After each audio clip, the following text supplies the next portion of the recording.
This event, Energy Challenges and Ideas for a Greener Future, is, as you can see, one of the events organized by Pint of Science, the team operating in Oslo.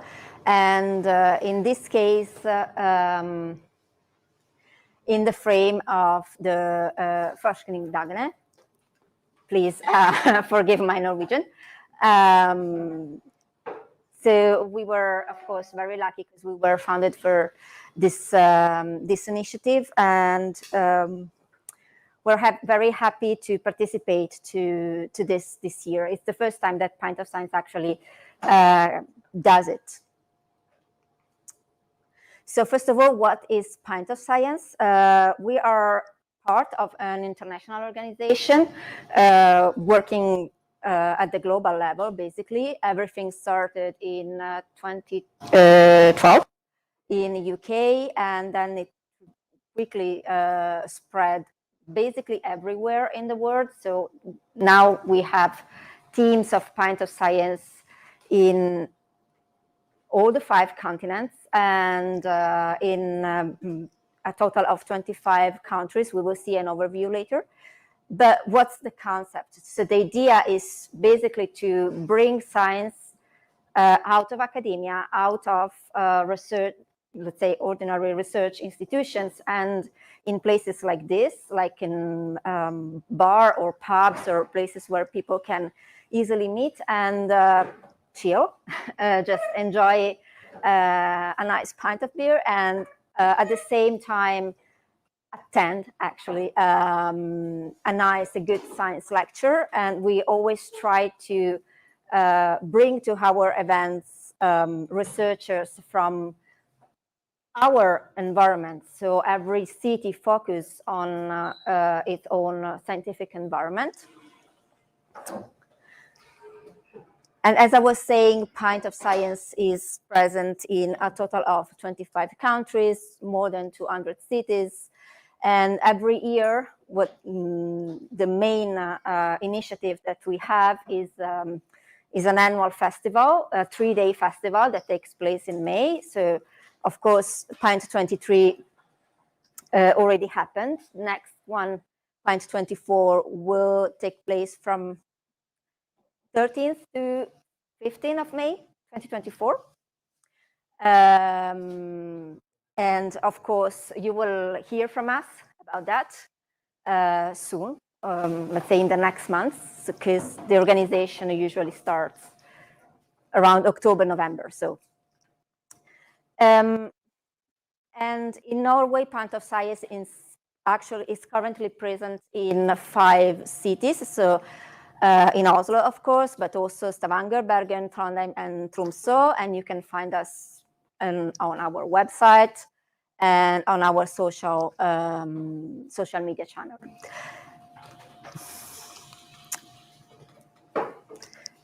Pint of Science is an organization run by volunteers. So everyone who is here, who has worked for this event as for all the other events that we organized during the last year and the last 4 years actually, because we started in Norway in 2020. Not really a good period because we were in the middle of the pandemic. So the first 2 editions were online, unfortunately. But the last one was already the 2nd edition. We added the possibility to run, let's say, in person. So now it's becoming what Pint of Science is supposed to be. As I was saying, we are all volunteers here, so everything you will see is possible because of the work of all the all the staff that is here today. So I am currently the coordinator of the Oslo team. Shan, who is going to chair the night tonight. Matt is you will see him in a bit because he's going to run the quiz. Thibaut is currently the national leader of Pint of Science also. Sebastian is in charge of the IT stuff for us. And other people you don't see here, but have helped in any case. And since we are all volunteers, of course, we are always welcome new volunteers because there is always a lot of work to do, especially for the festival, because it's a 3-day event. So there's really a lot of work to do every single time. But of course, this evening wouldn't be possible without our speakers, because they're also volunteering in this case. So they're offering their time and expertise. And since we are all, so everyone in the team basically is a scientist, so we know how complicated it can be to prepare a presentation like this. So we really appreciate the effort that you put in this. And tonight, more than the others that we organize, but tonight for us is very, very important to have your feedback. So please, I will also show this slide at the end of the night. I will really ask you to help us and let us know what you think about tonight.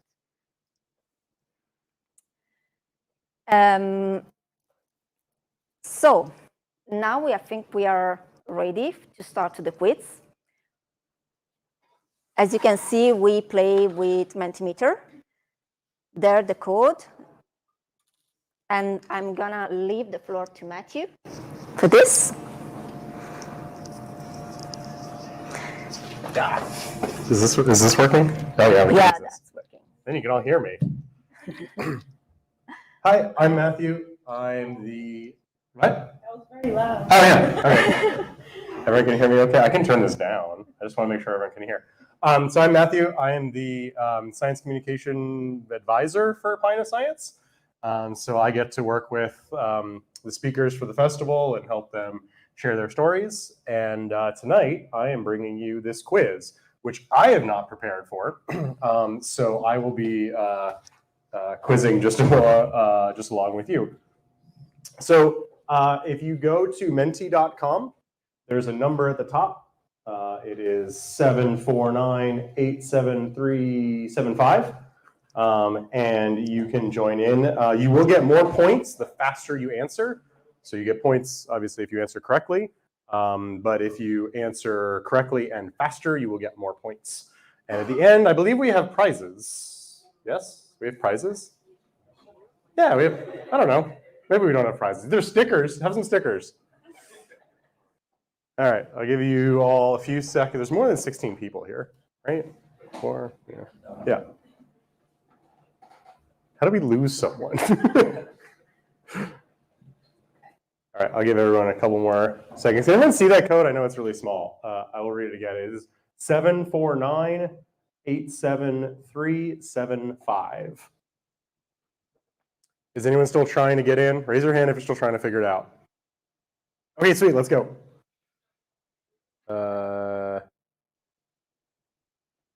Okay, so first question is, what is the estimated increase in the percentage of e-scooter users in Oslo?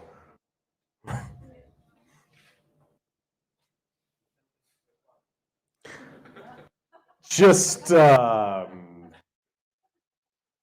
yes, I don't know. The answer's only 1%. Nobody got this. Okay, so no, that's good. That's good. That means we're all still on the same level starting playing field. If you're still joining in, there's still a moment to join because you're not behind.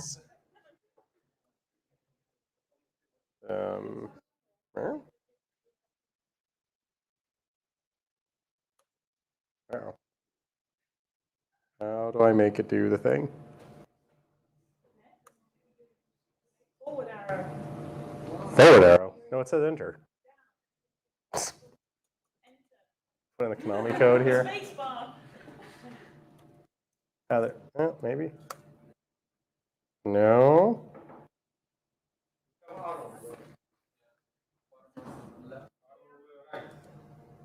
There's a little arrow in the corner. There, okay. But it should be this one. Which way is your screen? No, Wait. that direction. Are you there? Yeah. There it is. There you are. All right. It wouldn't be a science presentation without technical difficulties. All right. Yep. It means everyone still has an equal chance. Question 2. All right. Oh, getting more people. Next question is, when was the Oslo toll ring introduced? What year? 2019, 2000, or 1990?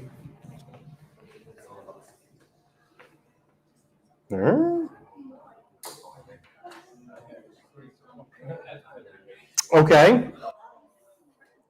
So a little more than a third. That's good. That's good. All right. Let's see where we are now. All right. Larson. Is that watermelon named Watson? That was my dog's name. All right. Cool. Well, we have some leaders working. Next question. Well, there's only 6 questions, so start getting them right. How many parking spaces were removed in central Oslo between 2015 and 2019 as part of the Car-Free City Life initiative?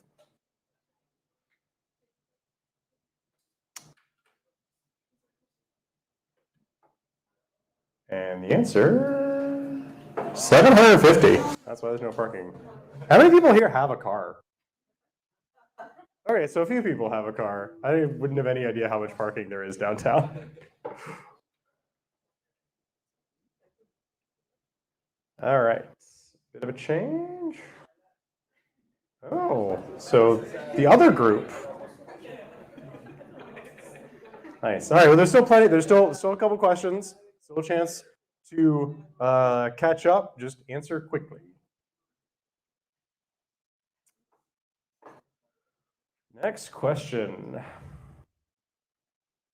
Which of the following 3 statements is fully correct? It's like one of those SAT questions.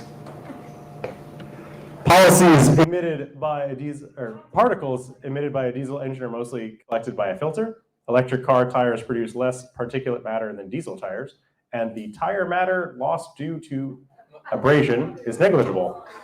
Oh. Okay. Diesel engines get caught by filters.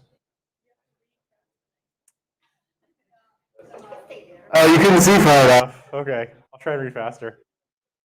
Oh, all right. Larsenic is still in the lead. Okay. Ooh, we got more people now. We got a volcano.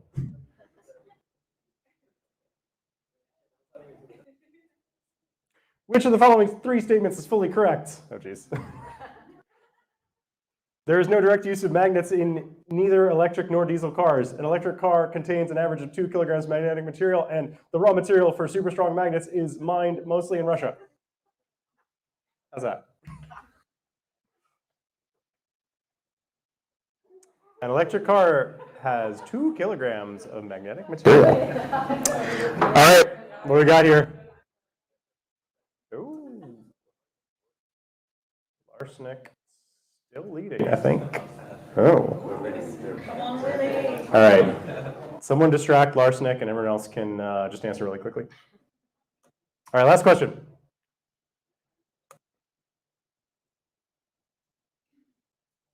Which of the following 3 statements? Another one. What?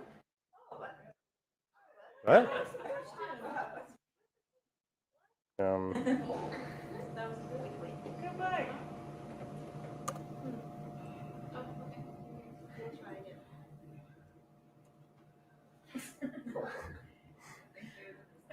Yeah, okay. The yearly CO2 emitted by an average social media user equals driving 550 kilometers. At a global scale, the CO2 emitted due to social media is negligible. There is no link between the use of social media CO2 emissions.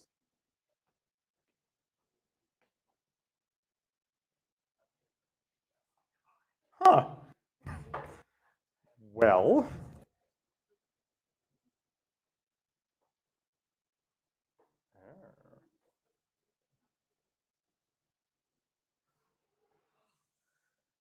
All right, Larsenic. Who is Larsenic? Hey, everyone give a round of applause. I don't know if we actually have prizes. I may have made that up. We have stickers, although everyone gets stickers. Oh, we do. All right, thank you very much for playing along. We have the answers to many of those questions will be in our upcoming presentations. I'm going to go sit down on a beanbag and pass this mic along. For the other one. Oh, I need 2 mics? Yeah.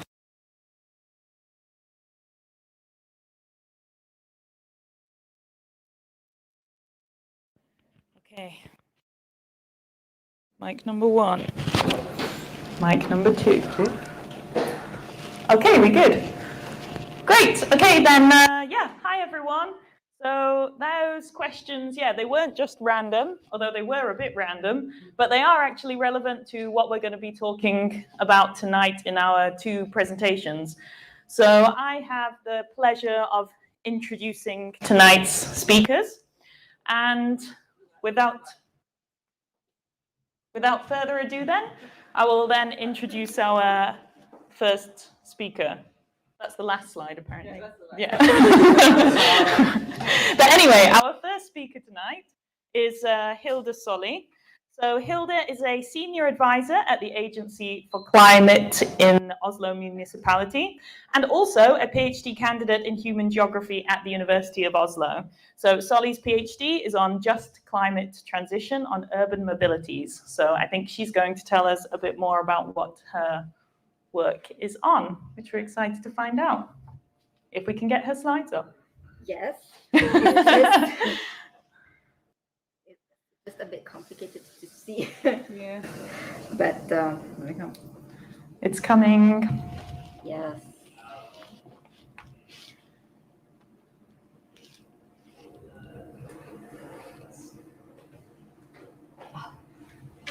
Okay. Should I tell people to get another drink? No. No? Okay, don't get another drink.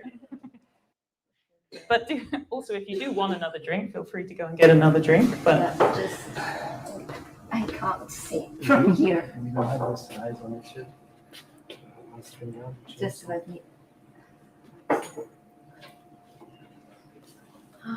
really hard. do you need me to direct the mouse for you? Can I? Yeah. Can I do something? Duplicate. So here. Okay. One more. And, okay. No, just checking if we have it. No. I'm snapping.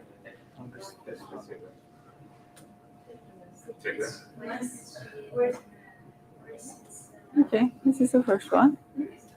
Okay. Yes, looks promising.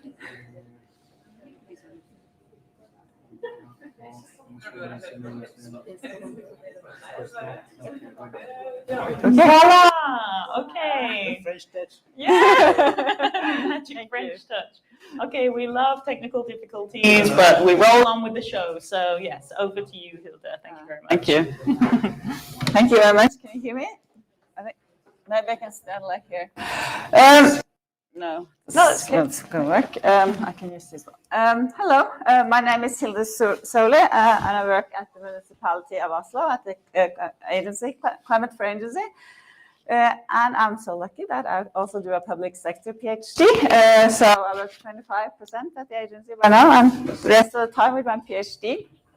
At the climate agency, I work with climate policies and has been a lot with mobility, but also with climate governance. And now I work a lot with just climate transition also at the agency. The climate agency is a small agency in the municipality of Oslo, and our responsibility is climate policies and to develop policy measures and to work with climate budgets is a very important policy tool for us.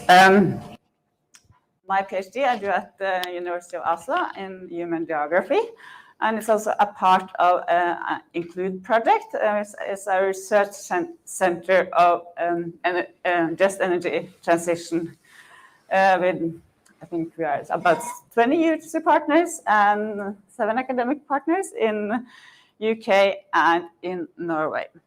So that's kind of long introduction. And I think I'll start with, I think a lot of these presentations kind of start the same place, but I'll start with the international panel of report on climate change. This is going too fast. What they have said on just transition in their conclusions report in the last assessment cycle. And they say that these mitigations measures, they have distributional effects. It means different things for different people in countries and between countries. And also, I would add, at the city scale. And they say that to handle this, we have to work with participation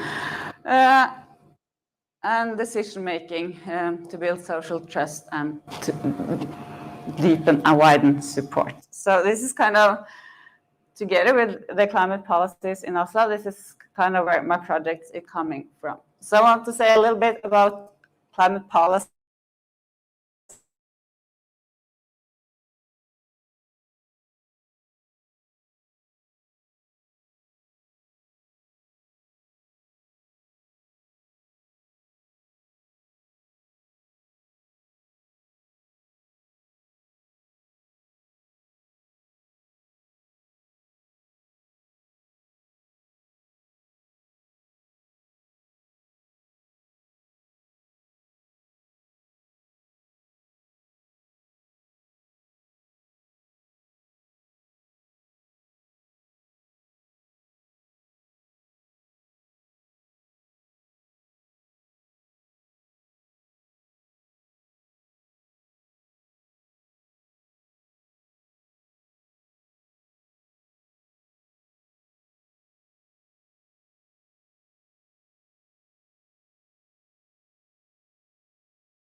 And this is the money allocated to it. And then it has, as other budget, it has a reporting cycle.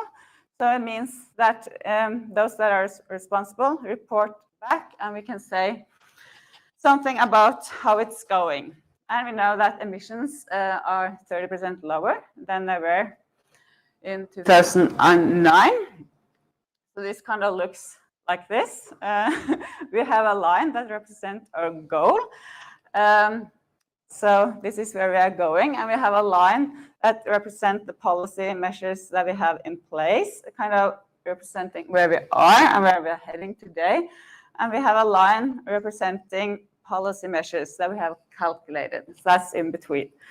And this shows that even though we are succeeding in reducing emissions, we are not succeeding enough. We have to do more.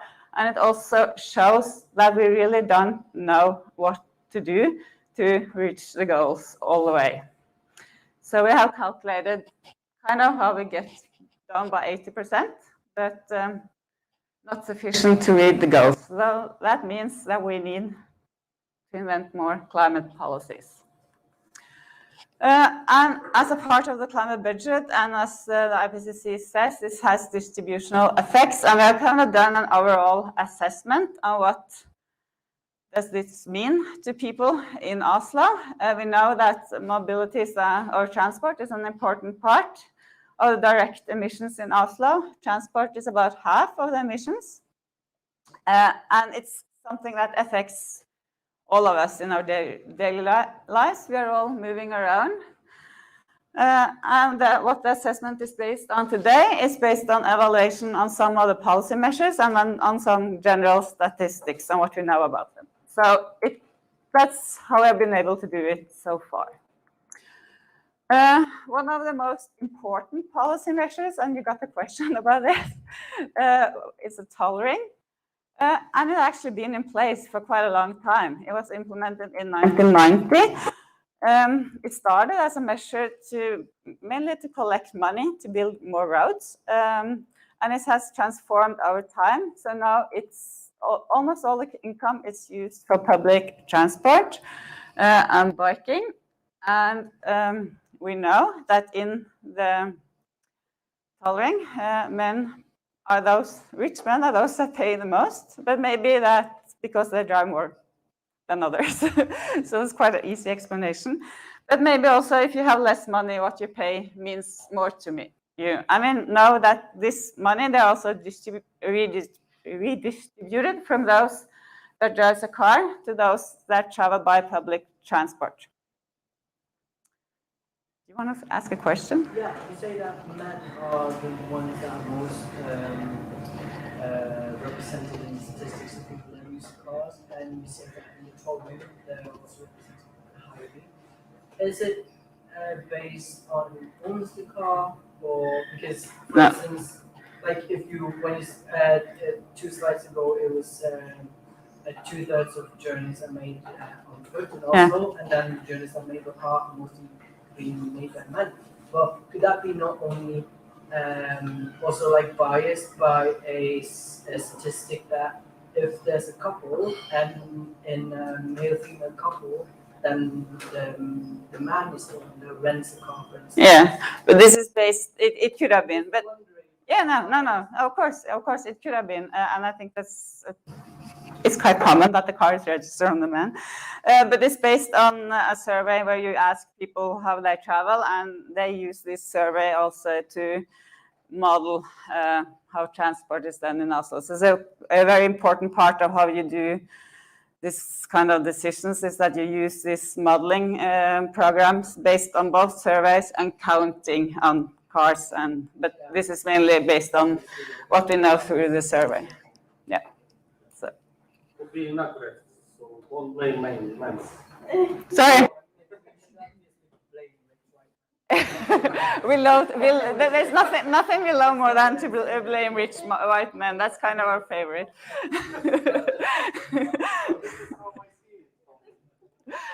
This is only, I think this is only statistics who drives the most. It's not who to blame, yeah. Another part of these policies is parking policies, and it's kind of built up on the same logic. We reallocate space from those that drives to walking and cycling and to public transport. And as in the tolling, it's cheaper with an electric car than with a fossil car, meaning that we're also promoting electric cars over fossil cars to reduce climate gas emissions. Together with this is just like a brief look into what's the measures are. But together with these measures, there are also a political vision of that the climate policies is part of what's going to shape the city as a nice place to live, and also a place with low inequalities. And I think it's quite common that climate policies are framed this way as something that's going to make a lot of things better. And it's also a very important political ambition in Norway, which almost all the political parties stands by. So what does that mean? What can it mean? It can mean that it should be easy to live climate-friendly lives in the city, and that it should be easy to get around both in the area where you live and on longer distances by walking and cycling and by public transport. So that means something both at the local scale, at a more city scale. And we know that a lot of people kind of agrees in this goal and think that climate policies contributes to this goal. But we also know that this share, it started out very high and has decreased a little. We know that people have different opinions about climate policies. For example, this that we reallocate space to bicyclists and pedestrians. About half of the people are supportive, and more people in Oslo are supporting than in the neighboring county. And we know that opinions change over time.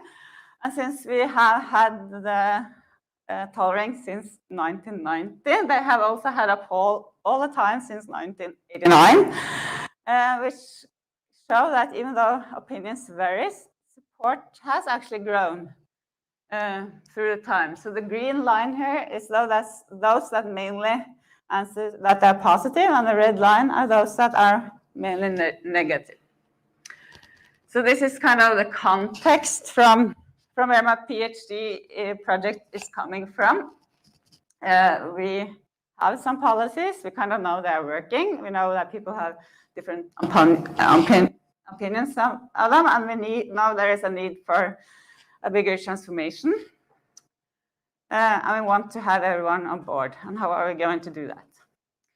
And I work, like the Include Center, I work with justice. And what does that mean? And it's kind of operationalized in equity, meaning distributional effects, who wins, who loses, who gets the burdens, and who gets the good.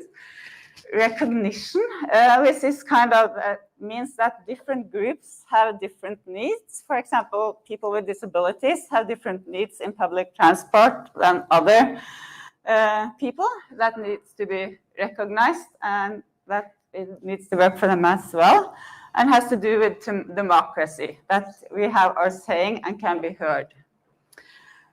And as I briefly mentioned, a lot of these policies, development on mobilities at least, is based on modeling, it's based on travel surveys, and that gives really a lot of useful knowledge, but there are some knowledge that it doesn't give. It doesn't say anything about what people think, what they feel, what their futures are, and how they like experience things. And this is, I think, what part of what's both important and challenging is about this is that it city changes, and it changes through times and through policies. So it's always hard to know what you should compare with when you compare policies. What kind of time frame should you use for your consequences? And what does it mean? Will people disagree? Will they disagree up front, and or will they also disagree after? So it raises a lot of questions. And I have this picture from outside the city hall. This is kind of also due to the towing. These cars are not there anymore. They're not gone away, but they're underground, so we can see them. But the space or the place is transformed through this. So my PhD project, it's about people and their experiences. And how I want to learn about that is to talk with people, to interview them. I'll talk with them about their journeys and how they travel in everyday life. And I'll ask them to track some of their daily travels via GPS or via app on their cell phone. So we have concrete journeys that we can talk about.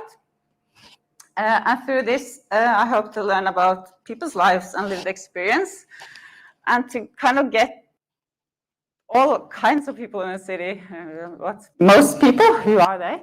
I will recruit people from different places in Oslo, both geographically, but also in terms of what their characteristics are.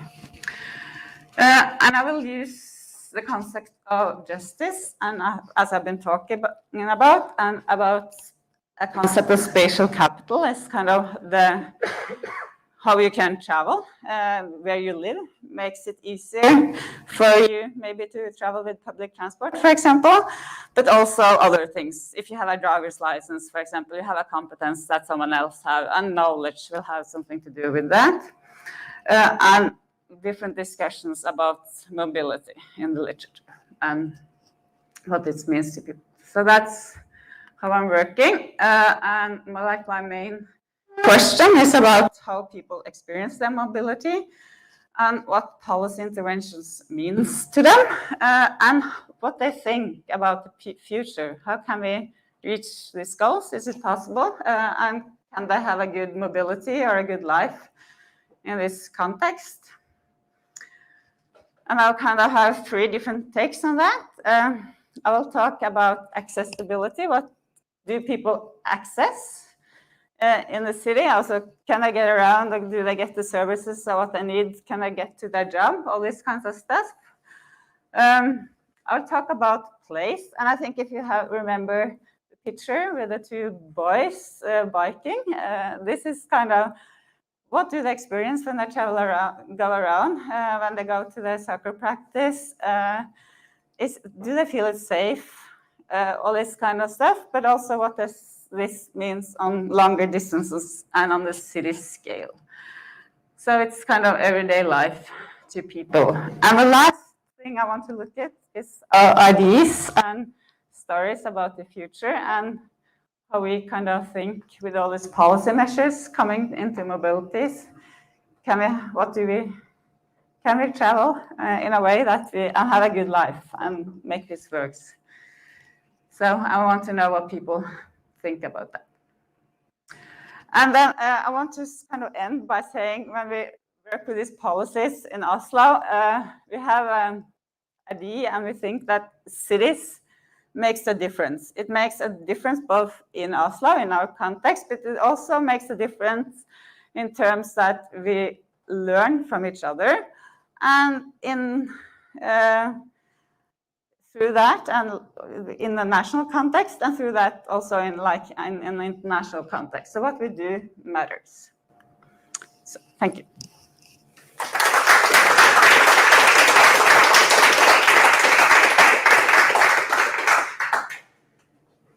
So we're good to have questions? Or? What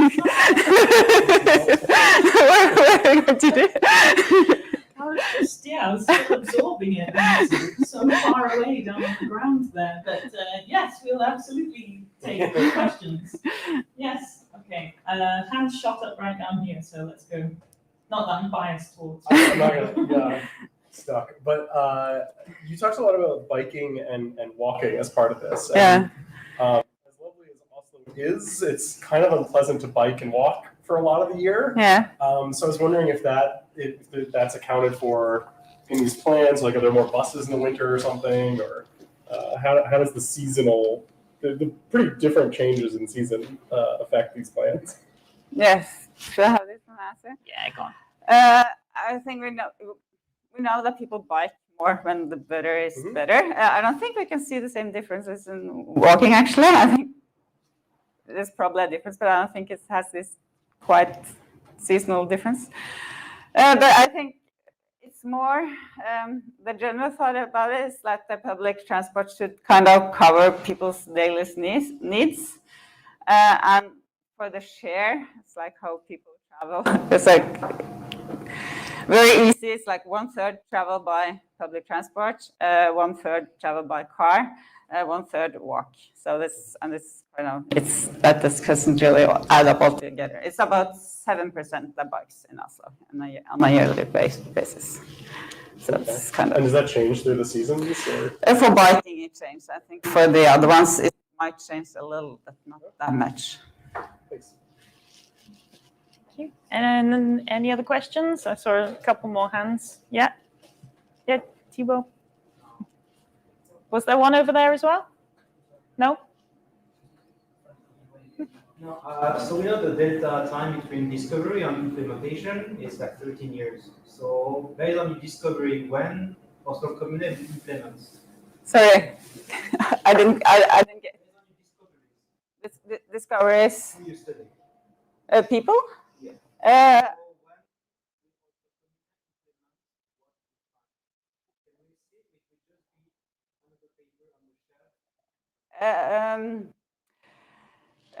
I will ask. I'll try to do my recruitment and my interviews this fall, and I think this is like you write your PhD. You really hope someone will read it. But I also think that we're working with this from where I'm coming from the city of Oslo, and like having that as a point of departure. One of the goals is to kind of implement this back into policies, and doesn't mean that like there's a kind of an automatic implementation of any of my recommendation, but it means that like it will feed into the knowledge base we have to develop these policies. So that's what I kind of hope as a result of my PhD work. Hopefully. Yes. I saw you at the back first, yeah. In terms of that 10% of additional policies that are needed to get to the 95% emissions reduction, do you have an idea of what kind of policies they could be, or do you have a preference on what kind of policies they could be? Like some dream policies? I think the it's a very good question, actually, because at one level, you can say that as long as all cars in Oslo are electric and all kind of trucks, all kinds of everything that drives are electric, then we are there. So just how to get there. But then on the other hand, the city also have goals for reduction of traffic reduction and for city life, etc. And then if we are going to look at indirect emissions from what's happening, then it will definitely be better if we were replace motorized traffic by walking, cycling, and public transport. And there's also there's some work trying to do this for this rest of the, also all kinds of transportation of goods. Can we do that more effective? That's also a question. I see the hand at the back, but we also had a question just here first. It's not actually a question, it's more like, I think this is really interesting, and it's really important that we look at this stuff. And I find it very interesting that you talk to people about their thoughts about the future. Because I think how you see the future also affects how you act in this moment. So if I think, like with climate communication and stuff, if you think that the world is going under, then you, then you would think that, okay, I have to live my best life now, and that doesn't matter what I do. But if you have hope, then you think that, okay, it matters what I do. And that's also why it's such an important thing to look at all this stuff and the effects on how you make people do better choices in their daily life. So that's quite interesting, and it would be interesting to look at some of the answers you got when you talk to people about the future. Absolutely. Thank you. And I'm just wondering if you're taking into account practice of like eating, like when there's been very recently there was an article about kindergartens cutting meat during basis.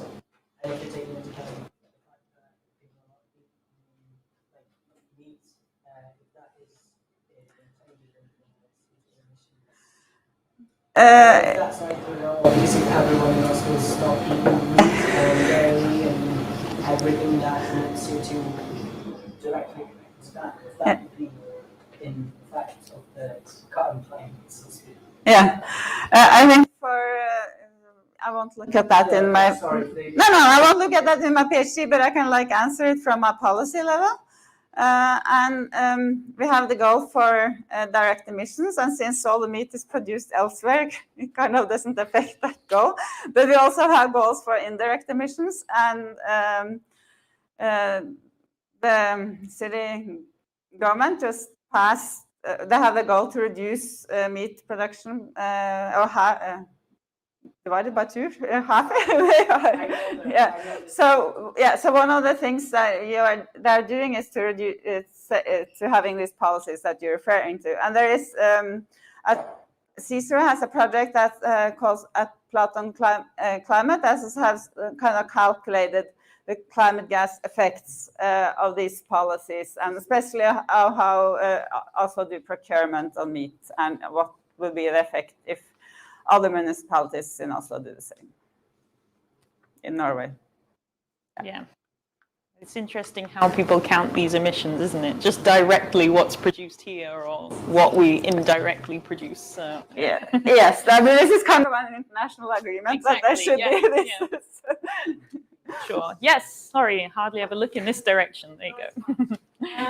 You mentioned in the beginning that people with lower income use more public transport. And then you also, throughout the whole presentation, have talked quite a bit about accessibility. I was just wondering if you looked at all about the kind of economic side of accessibility and whether it's like accessible to people on a financial scale. Yes, I think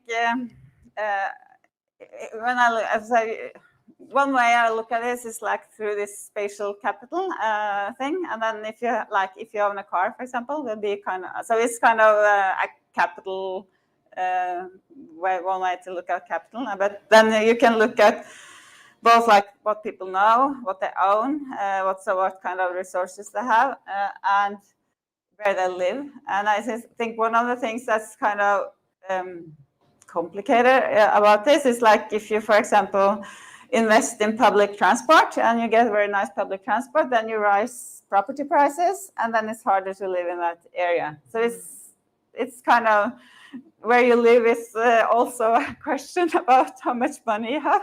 So it's all it's kind of complicated, but yeah.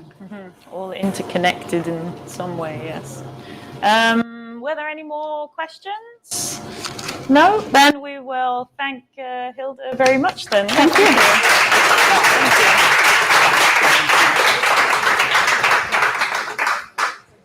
Okay, then we will move to a break before we introduce our next speaker. How long are we breaking for, actually? 10, 15 minutes. Yes, let's have it. So, yeah, grab another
Okay, then we're all good.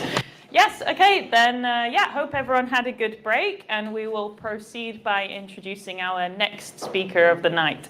So our next speaker is Helmer Fjellvåg, hope I pronounced that okay, and he is a professor in inorganic chemistry and materials chemistry and science, and head of a research group on materials and nanotechnology, presumably at UIO?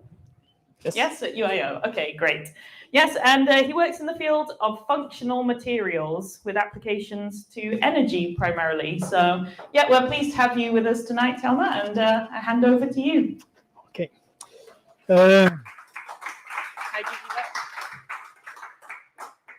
I make a test first. Do you hear me? Oh, okay, or okay, because then I don't walk around with a microphone. Thank you very much. So yes, I'm Helmi. I'm professor at the University of Oslo. Been there for a very long time, and some of you follow maybe also the University of Oslo on web pages, on television, and you see sometimes our rector, Svein Søren, and he was part of my research group earlier. And the things I talk about, he knows also quite much about these things. So we have a rector that knows this field. He's a materials chemist. Okay, so if I become too technical, bear with me, but ask questions. I try to speak with capital letters.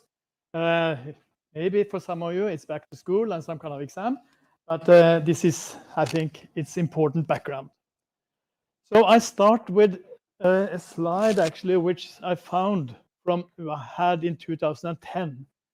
And at that time, actually, we discussed very much about this CO2 emissions, the expected climate crisis to come, the needs for actions, and actually very little was done. 2005 to 2010 was much closed airs, and one had this forecasts about temperature increase.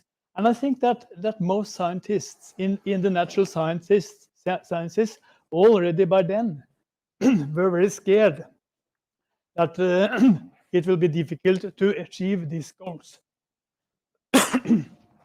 And it was needed here. This is the fossil. This is the energy uses here. This is the fossil gas and oil and coal. And you see that you need to put in a lot of new energy sources in the future. Actually, nuclear was also here. And this is renewables. And actually on the graph, there is also unknown. So these were the perspectives, which meant that actually the world all over had to invest hugely in renewable energy, but also consider other possibilities. We started a little bit slowly because politicians never get concerned before the temperature increases and you have record high CO2 emissions and you have bad climate. Okay, you understand you have to do something, but it was pretty evident much earlier. Okay, there are now very good plans. This is the International Energy Agency having plans how you should work in the different type of sectors to remove the CO2 emissions from today into 2050. And there are many action points which have to be met. So there are clear plans. Okay, it will be hard to fulfill, but there are plans. It's just like you're doing with yourself. You should do some exercises, the physical training. You have a good plan. And then you come in the evening, it's good to lie down on the sofa and take a beer and these things. And okay, it's it. Are there any big worries that you should think about? That you almost and try to tell things to you that you maybe not have heard. Okay, are the big worries? Well, the energy use correlates more or less with the gross domestic product, which is almost our quality of life, living standards. Okay, and it's increasing. We would like it to increase. That means that we will spend per capita more energy. The size of population increases. A large part of the world will have a better quality of life. They will use more energy. Okay, so if life becomes better, things becomes worse with respect to emissions. It's unavoidable. This is a very strong correlation. And one thing more, the global situation is actually what matters. So you have to do things locally. But if that is the result is that you shift emissions from one site to another, you are no further. So you need to have a global plan for these matters. Okay, I had this quiz actually. The yearly CO2 emissions connected with a single average user of social media, means if any of you are average, is equivalent to drive 550 kilometers with a light fossil-driven vehicle. It's quite much. And if we just go back here to that, we know that the population will increase. We have something that increases. I mean, although we do a lot of efforts to reduce emissions, we are using more social media, more data storage, increases emissions. And the question is, if we stop eating meat, for instance, does it help if we continue using social media? I don't know the answer to that, but it's an interesting question. Okay? And use social media. Not eating meat. No social media, no meat. That is even the best. Yeah. No, and also get rid of all your old emails, for instance, if you have that. I have 100,000 emails I need to get rid of. So I'm a bad guy in that respect. Okay, so my topic was actually materials chemistry. How can that help for the solutions that we are hunting for? And what do we understand with that? Is these materials, these building materials, is that what we talk about? Chemistry, is it typically all this which you see from schools? Or do we mean something slightly different? What we actually mean is that we need to fabricate and make things, whether it's solar cells, which is a battery in an electrical vehicle, whether it's hydrogen at a forthcoming future filling station, or there are electronic chips that you have in your computers. All these things are materials in my language, and they are made by chemistry. And the way to know how we should master the synthesis and production of this is the key to have these devices and these technologies. So it means that improvements in all these technologies that we consider important for us goes back to improvement in the ability to make materials with more optimal performances. Okay, and then I think that if I should take a short look back, and that is 10 to 20 years, and for some of you that is quite much. But I think that we remember that we had a change in our lighting at home. Yes, now we have LEDs all over. We had this halogen and sparepærer savings for a while, and we had these conventional old light bulbs. The light bulbs, they were heating. Yes, most of the energy that was electrical energy here that gave us light was actually transformed into heat. So they were warm. The LEDs are cold, not heating at all.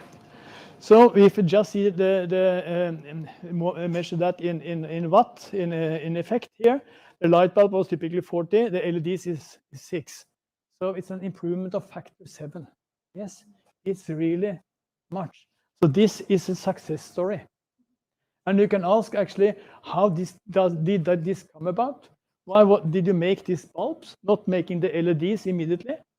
And it was not possible. Nobody knew how to do it. This type of science was not invented, not even at the universities. And actually, that the last step was made around in the 90s in Japan, where they made this. When you have these LEDs, this is actually a combination of 3 colors: red, green, and blue. And you were able to earlier to make the red and green, but not the blue. And then the blue was made possible in Japan in the 90s, and that was awarded the Nobel Prize. And when you had all these 3 colors, you can mix them and you have white light. Before that, we didn't have it. Okay, so just this here is due to innovation at universities and research centers, awarded the Nobel Prize, and just 30 years afterwards, we have it in all homes. And this is the way that technology may go. But you don't know what is coming, because you can always tell it afterwards that this should have been made before, but the expertise was not there. Okay, I also want to make you aware of raw materials. which is part of this with a sustainable world. Yes, scarce resources. We have to consider next generations. How is it? And I just put one example, which we normally don't think about, and that is again our electric cars, electric engines. Okay, and they use magnets. And how much magnets are typical in this? Are a few kilograms. Okay. And these kilograms, they are made of some special elements called rare earth elements. And they're not really rare, but they're quite rare. And where are they mined? I mean, they're mined just a few places in the world. And it's here. It's mainly in China. It was in the US for a while. Here you have the years on the bottom axis. So until 2000, US was the main producer in Canada. And now it's China. And this is also geopolitically pretty difficult. So this is some of the issues that are ongoing, that US, Canada want to restart their production of these elements because they are geopolitically important. But these are essential also for our electric cars.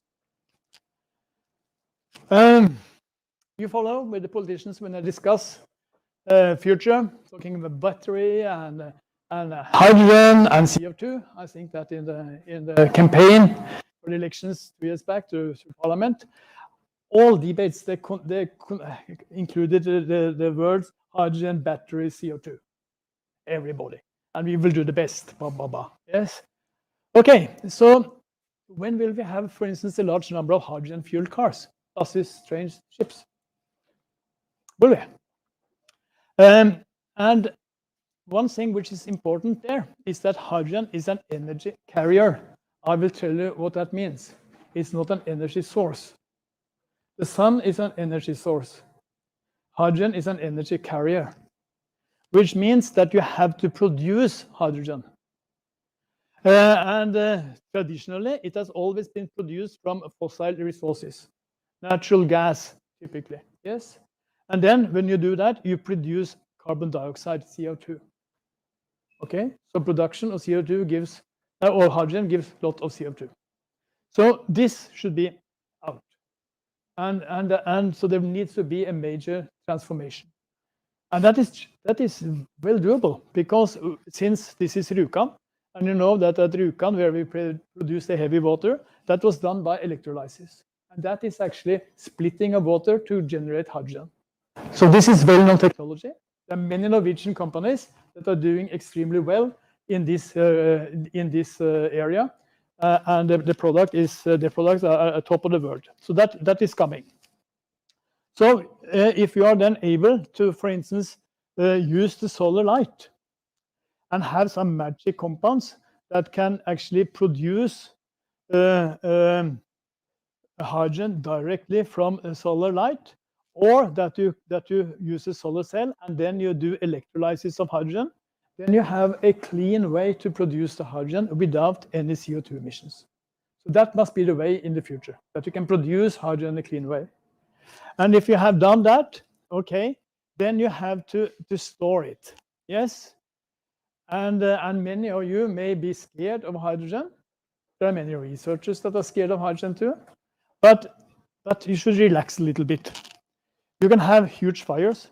This is the Hindenburg, and it's a huge fire, but it was not an explosion. You have explosions. They don't look nice. Okay.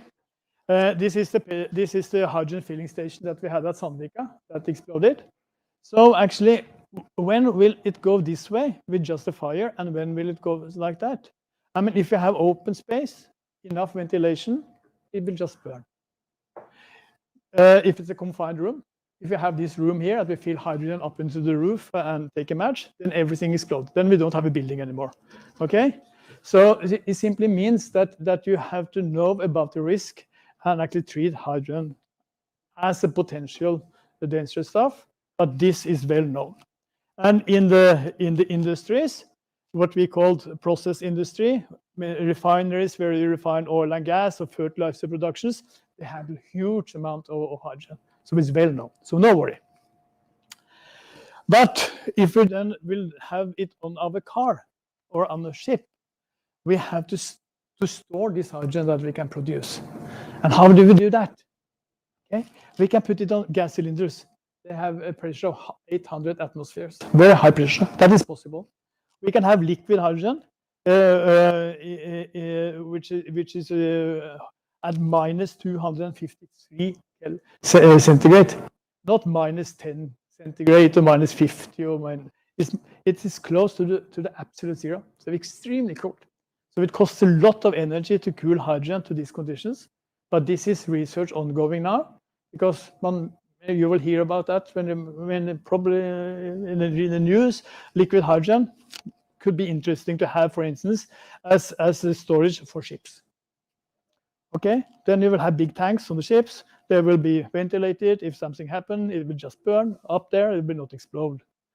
On cars, you typically have gas cylinders. This is what is considered safe, and these are safe. Another possibility is that you have your hydrogen not as gas, not as liquid, but you can put hydrogen into a metal. This looks very, very strange, but you can do it. And if you just compare these boxes here, they show this is a tank, the size of a tank. If we have a gas at 200 bars, and if we have a tank with a metal and hydrogen, it has this size. So it's completely strange, but it's like that. So there are these different options for storing hydrogen, and when it comes to it should be used in technology, in a car, in a ship, whatever, you have to use one of these things. And this is something which is technology under development. For cars, you have it because you can either do it this way or this way. Ships, it's still a little bit uncertain what will be the solution. Yes, I mean, probably you are concerned about the driving range for an electric car. You would like to drive longer. That the lifetime of the battery should be longer. So what are the possibilities? And I think here in this area have also been huge developments during the last 25 years. In Norway, we had zinc very early with cars, electric cars. They had a lead acid battery. Yes, and I think that, and this picture. This is me actually. And this is at Soria Moria, but the signs were not there, so they were just manipulated. Yes. So we have now say electrical ferries, a lot of electric cars, bikes, even some small aeroplanes are electrical. I mean, these developments will just continue. It's a revolution. If you think about it, 20 years back, this was not possible. You never would have thought about it. You still were there. And now we have huge engine. We have, yes, I don't know what we have. We have everything. So if I should say a few words which go to the chemistry of these things here, it means that when we had our lead acid battery, you know, this here that we had on the boats and at your cabin, and you still have, they were extremely heavy, and after a while you had to refill with some liquid on it, and you had to recharge it. Yes. Now we can buy similar things like that, but these are now the modern lithium-ion batteries, equally heavy, but they have a far longer lifetime. So when you have a battery, you have a lot of chemical components there. So this is really some kind of chemistry laboratory in itself, because you have something which you call a cathode and an anode, and these here, there between these here, you have some kind of a current that is running a potential, and this gives you energy because it's the potential and the current, and you multiply that gives you the energy. So you need to have this design. You have to have a cathode with some kind of chemistry, an anode with a chemistry, and these you connect again in an electrical circuit. So that is the task. And then the capacity of your battery. This is just a car. This is ID3 car, I think, with the battery stack here. How far you can drive depends actually on the properties of the materials that you have in this cell. And today, there are a lot of so-called different battery chemistries. And this vertical axis, this is watt-hours per kilogram. Tells you more or less, you can, for 200 watt-hour, you can drive 1 kilometer. This is per kilo, so you can in a way calculate how many kilograms of battery do you have in the car in order to drive 500 kilometers, for instance. So we would like to have something which where these are as high as possible. With the lead batteries, you have the problems of lead. Lead is a toxic element. It's principally forbidden in the EU, but still we have it because we don't have any alternative. In the lithium-ion batteries, we have cobalt and nickel. They are toxic elements partly, and cobalt, for instance, is mined unethically in Africa, in Congo. So it's on the not on the list to avoid in the future. So at the moment, one is actually trying to search for alternatives for these elements and make better batteries. Will that come? Yes, there will be better batteries. When? I don't know. Will there be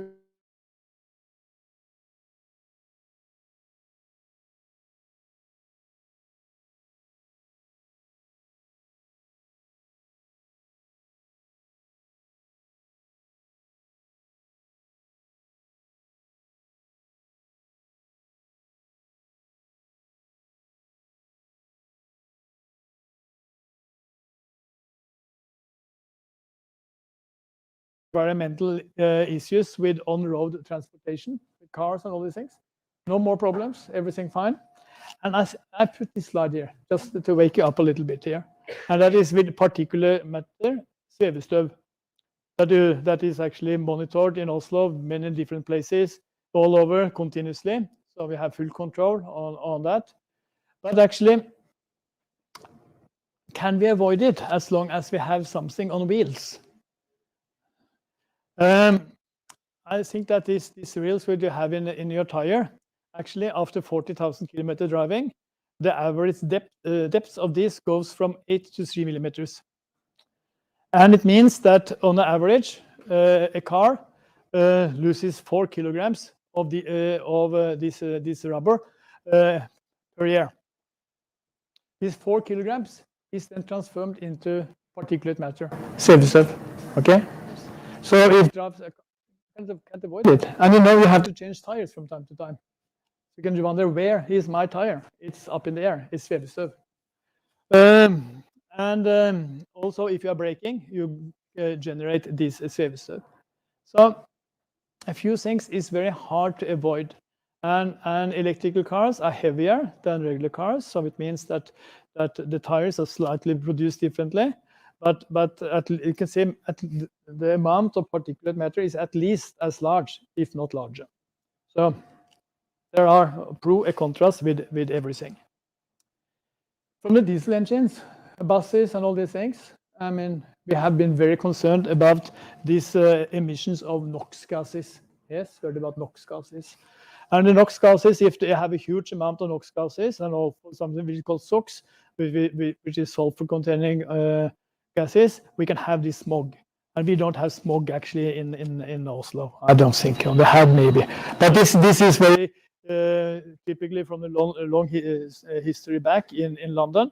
But this is what you see in China nowadays, this smog. And these are emissions of NOx and SOx, which are sitting on particles, collecting water particles, and is extremely unhealthy. Well, this NOx emission are currently almost reduced to zero from cars, but it's not zero, but it's very low. And why? Because you have in your car system or in your combustion system, to put it that, combustion engine, you have a lot of catalysts, and they convert what you get directly from the engine to what is going to the exhaust into more harmless species.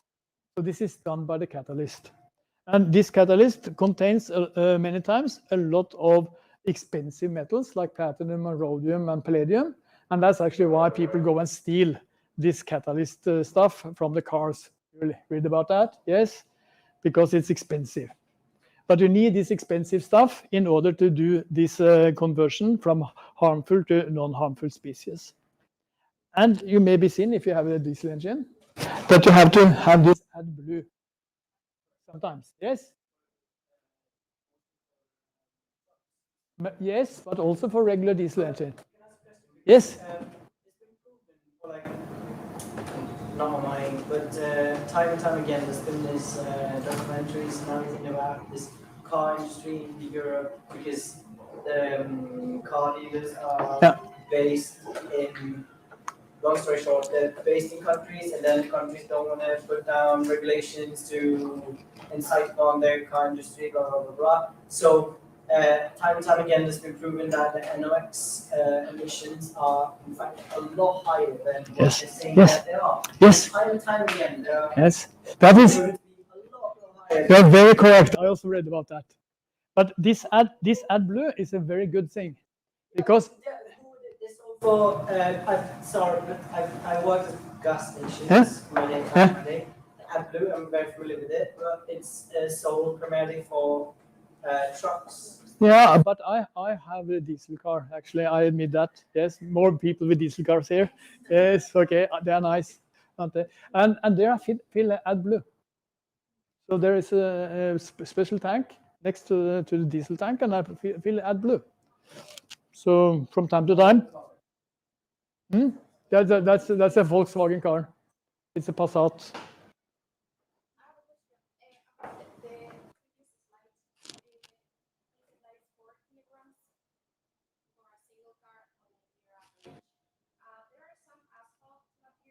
Yeah.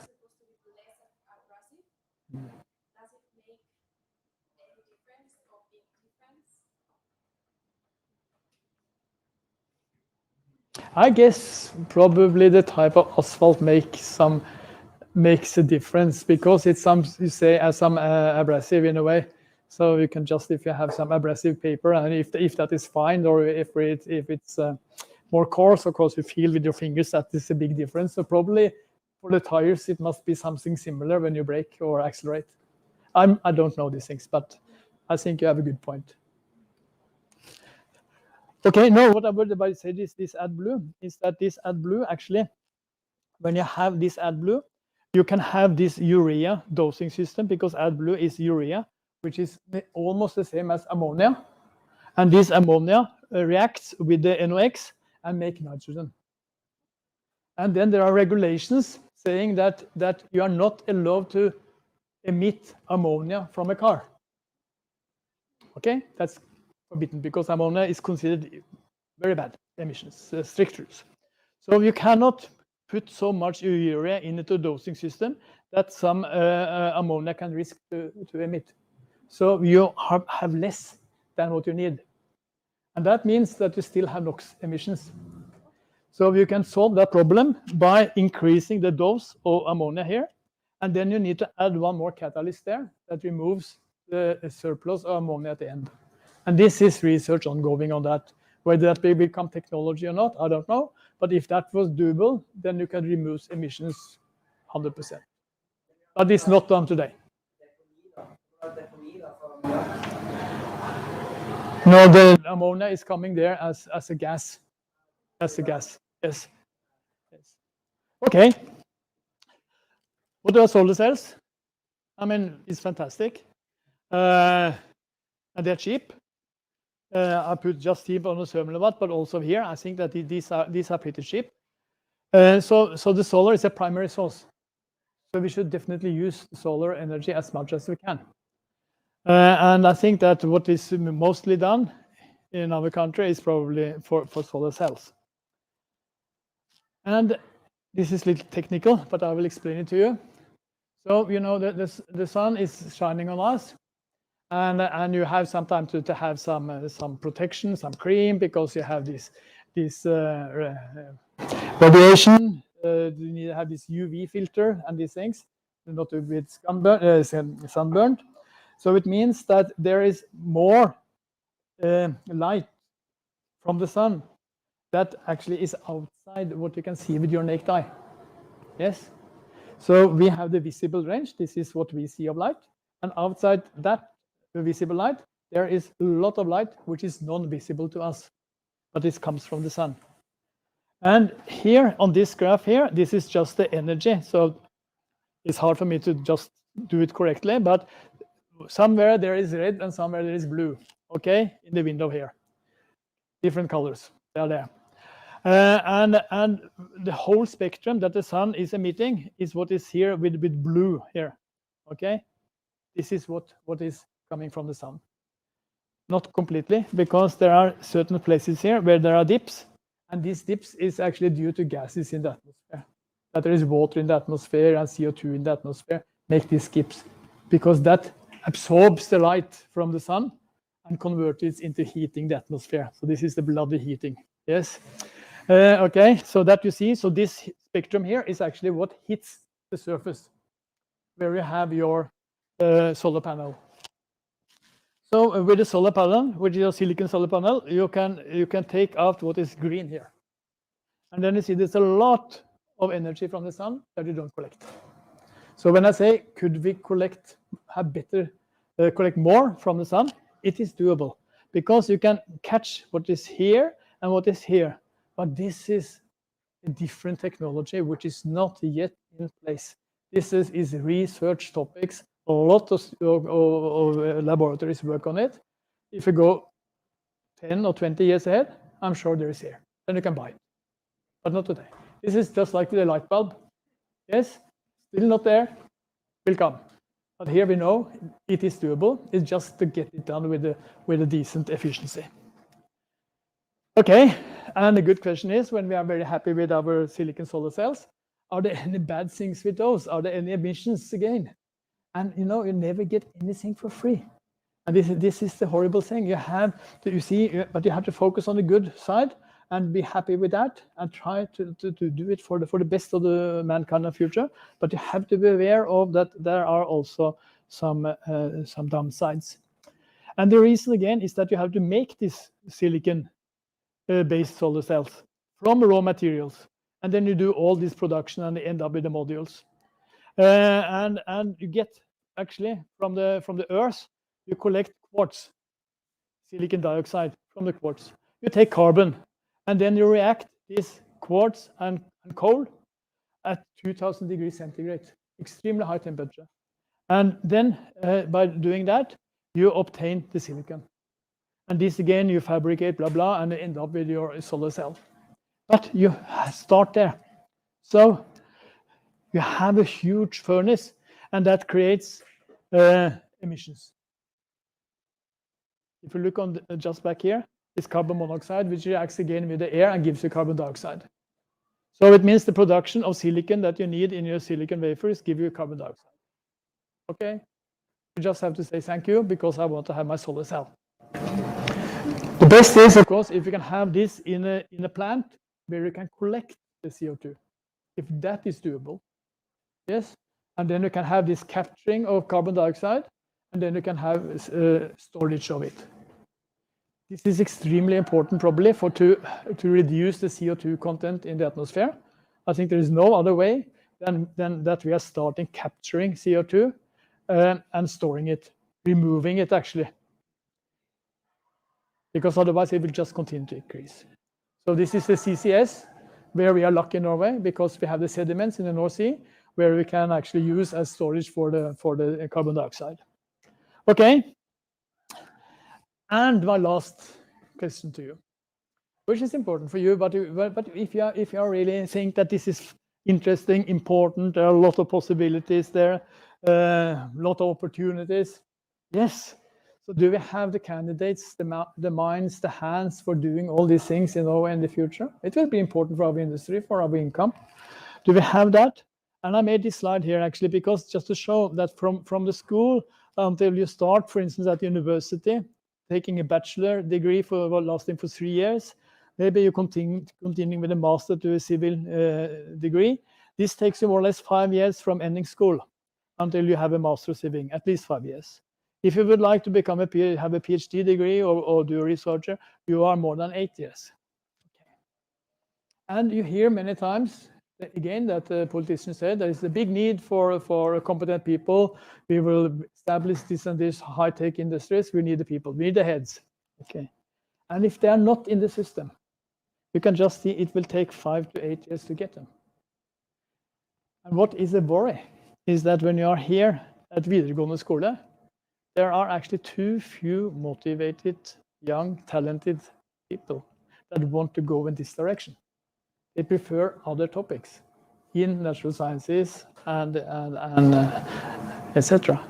And it's completely okay because you need skilled people in all areas, but you need them actually to work with this type of materials in small spin-offs, small companies, large companies.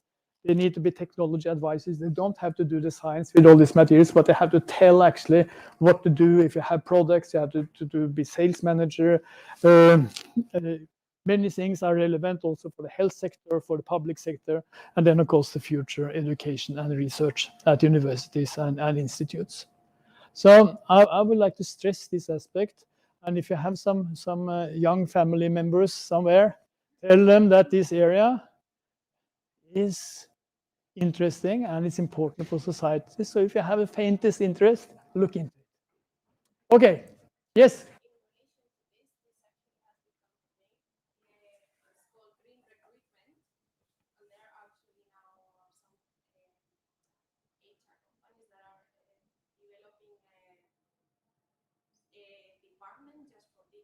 Yes. And the strategy is to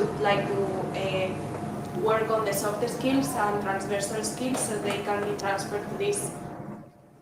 And I know some frustrated petrol engineers that would like to switch. I think they are very welcome. Yes. Yes. Yeah. Okay. I hope that I was not too technical and it was a few things I mentioned. Yeah.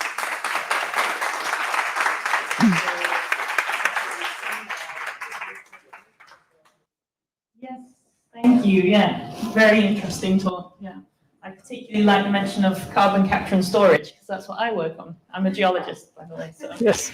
Anyway, you like the sediments, yes. Yes, exactly. So, any more questions for him? Lots. You just spoke, so I think I'll go for the one next to you. Oh, I was just wondering how we can get in contact with speakers. You can. Do you have a? I think the contents are on the website.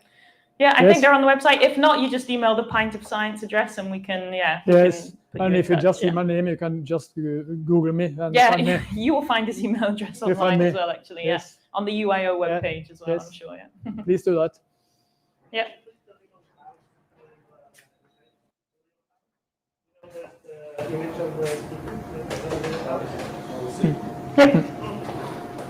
Okay.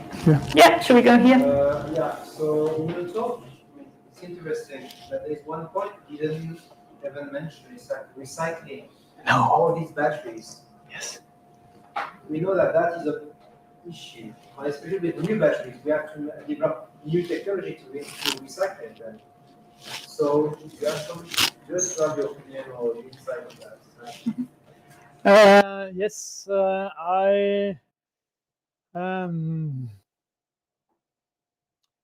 have some of my students actually too have started working in such companies for second life for batteries. This is one thing, but it's not recycling. But it means that that the battery that you use for a car, you can use it for maybe a stationary storage for other purposes. So this is a good possibility, which is simple and still economically good. And then there are research programs ongoing, but and there is also Norwegian companies that are like Hydro, I believe, that are very eager to see how they can actually recycle batteries. But if I go on this slide, which is chemically more chemical one, you see that many of these here, and these are the cathode materials that you find in the cars today. It contains nickel, manganese, cobalt. So these are expensive metals, and they would like to recycle those ones together with the copper. So these are the main goals to be able to recycle. So I know that what is at least being done in some companies is that you just take these batteries and you crush it in some way, and then you get something which is a black body, And this black body contains all these elements, and then you have to use extraction methods to get out the metals. So I think that there is a future for recycling of the expensive elements in the car batteries. But for a long time, it was a debate whether it was cost effective or not. But I believe now the conclusion is that this business in recycling. I hope so. Was there a question? Yes, at the back there. You might have mentioned it a bit of Yeah. the thing of attention, but say I get solar panels for my house. Yeah. How long would it take me to kind of make up for the CO2 emissions of production, transportation, stuff like that before it's actually put the thing? It's not so bad anymore. So a good question. I had also this question some 20 years back, and at 20 some years back, I guess the answer was 6 years. Today, I think the answer is maybe between 2 and 3. So it's nice. So say 3 to be a little bit pessimistic, but this is simply due to industrial development on how you produce it more efficient goods. Yes. And the lifespan of such. Yeah. I think they can live 30 years. So I think the lifespan is good for solar cells. Yeah. Yeah, getting better all the time, I think. Yes. So. Another question? There's another one at the back there, yeah? Yes. I was kind of wondering about I think it was the very first graph you showed about the expected need for energy. Is that based on everyone living up to our standard of living? Or is No, I think this is a conservative estimate. So I think that if we should put all the population of the world to our living standards, then it will be worse. So this is for me personally, I find this very delicate to discuss even, because to just state that, oh no, those people have to have bad living standards, otherwise I destroy the climate. I cannot say that. No, we cannot. So we just have to cope with the problems. We know about like the financial status and how people eat and consume everything when they move. Yes. So this is relative. For example, you have robots. A person is not consuming so much energy like one. So it's like very That's relative. true. You cannot like put like something. No. Well, I'm kind of concerned because I don't feel like in all of these energy discussions, I rarely hear that we should reduce energy usage or make it more efficient. It's mostly about using more. Yes, there is. I think there are different philosophies here. This is not my field, but some say that if you have a crisis, you need to have growth in order to be able to come out of the crisis. That means you need to have simply growth, economical growth. And if you have that, then of course, then you will have high emissions. But you need that in a way to come into a situation where the emissions go down. I don't grasp the logic completely, but this is an argument I hear many times. But personally for me, and I don't know how you think about it, I think that I would be willing to go down in living standard by 10 or 20%. It would be fine. It would be no big problem. I will still have a good life. If we all could agree on that in Norway, that is much better than a lot of these other things that we are debating. Yeah. Yes. I mean, there are some easy things, but you will not have a politician say that we have to go down in living standard in Norway, and please vote for me. I think the thing is, you can always talk about efficiency. Differently. There are other solutions, alternatives. And if you face with the go down in standard, so in 5 years we'll all fucking die, what's the solution? I'm not putting it on. So you want to comment? When they went through the last IPCC reporting cycle, they saw the mitigation measures. There are, because of this reports are also kind of political, but there are, so it's not that clearly stated in the conclusion, but there are 18 countries. There are 18 countries that through 10 years time has substantially reduced emissions. So there's, because like the overall development goes kind of, not kind of, but the wrong way. But there are 18 countries that substantially reduced emissions for 10 years, so for a long period. Norway is not one of them. So it's at least, you know, there's long debates about. We all have reports. We've all seen what's happening. We know what's going on. Yes, but I mean, if there are 18 countries that have managed to reduce emissions substantially, it means that it's possible also for others. Yeah. Yes. The only thing which you have to ask for in a way when you have these 18 countries is not that production they had in their countries with industries that pollute is now being done in India or China, and they buy all these things in the shops for their own money. Then doesn't help. But on your sheet for your country, it helps. So this is one thing I really worry I have. And in a way, we do the same in Norway sometimes because we close down polluting industry. We will not have it in Norway, but we buy the goods still. Okay, it is produced, but not here. Or electrifying the offshore platforms. Yeah, which is like, oh my goodness. Yes. So, but this is.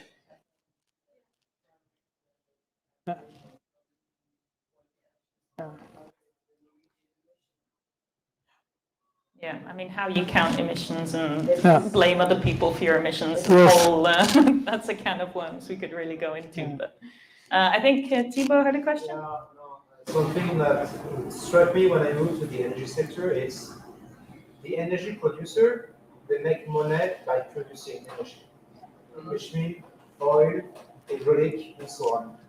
And they won't invest to another source of energy until they make money on it.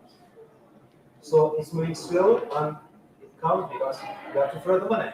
It's a capitalistic world. So we shouldn't be blind. It's like we have to throw the money. There are emissions When you know the money that makes just one own platform is hundreds of thousands of dollars. I've seen number is crazy. So unfortunately, what we learned about the application is there's a gap. It takes some time to actually begin the research and the application within our works. On the peak of, there is one thing we don't know, it's like the peak of production of oil has been expected to be passed in 2018. And for gas was 2020. There's a French speaker actually on it. So we are living, so basically it's like we want the human doesn't want to go lower in standard. Which means that we have to do more with less energy.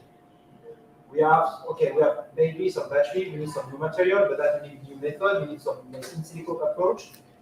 Now we're speaking about renewable wind farm, they don't work because if you just follow the wind, it's just stochastic. So you need battery behind. So we are at the moment where we have two walls and we try to find a way. So until we don't show, basically, if you don't have industry and research aligned, or you don't have a way to have them working together, you won't get anywhere. Unfortunately, it's the real world. It's like you have to follow the money. It's as easy as that.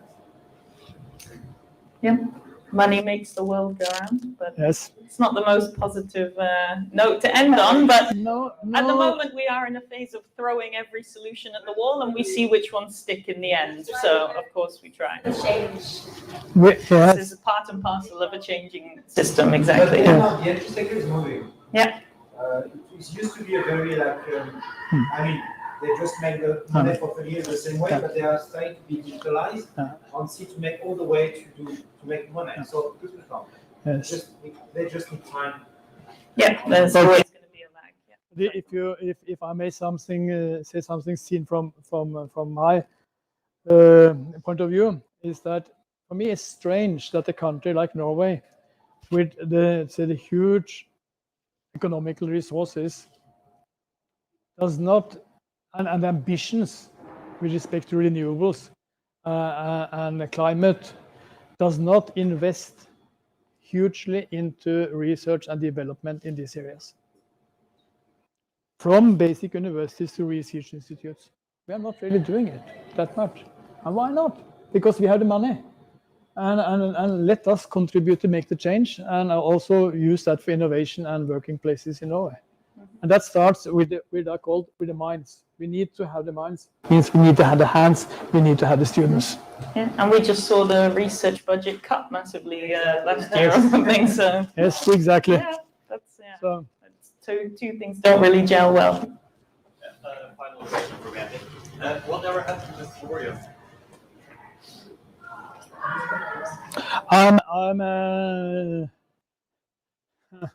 Maybe not the best person to ask, but thorium is a possibility for nuclear plants, and there are some thorium plants operating in India, for instance. They develop that type of technology, so it is possible. There are many resources that can be found, the minerals for thorium, also in Norway. As you know, because it's written about it many times in Bamble. Whether they are useful or not, I'm not really sure, because they are situated in an area with a lot of radioactive minerals. So there are some issues there actually with the mining. But we have the thorium, yes, and thorium is a possible technology. But this is no quick fix, because to develop this as a Western technology takes also 20 years or 30 years. But one should maybe embark on it. Yeah, I mean, yeah, the raw materials always come back to the geopolitical issues of exploitation as well. So, yeah, even the green solutions on the surface usually have something else to look closer at under the surface. But yeah, we are at least making progress in all of these solutions, which I think is at least taking positive steps. Yeah. Okay, then did I miss any hands on this side, just to check when my looking this way all the time? Okay, great. Yeah, then I think we're good. And thank you all very much for coming. Thank you very much to our speakers. Let's give Thank you.